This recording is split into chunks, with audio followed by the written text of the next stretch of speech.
Bugün Azərbaycanın gözəl güşəsi olan Kəlbəcərdəyik. İsti suda. Bu suyu, bu havanı, bu torpağı bizə öz canları, qanları bahasına bəxş edən rəşadətli ordumuzun şəhidlərinə Allahdan rəhmət diləyirəm. Qazilərin qabağında baş əyirəm. 33 ildən sonra yenə Kəlbəcərdəyim.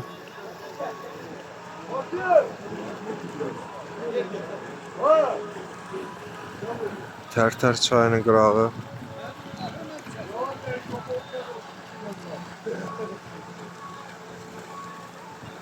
Bu sevinci bizə bəxş edən hər bir kəsin qabağında baş əyirəm. Hər bir kəsə minnətdaram.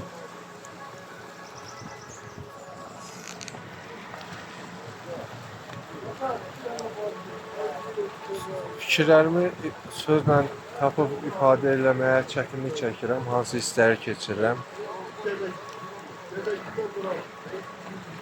Uşaqlıq xatirələri, bax bu suyun ətrafında o vaxtki insanların xatirələri, hamısı bir yada düşür. Çox təəssüf. 33 il dünyanın ən pis məxluqu olan o ünsürlərin ucbatından cənnət köşəmizdən aralı düşdük.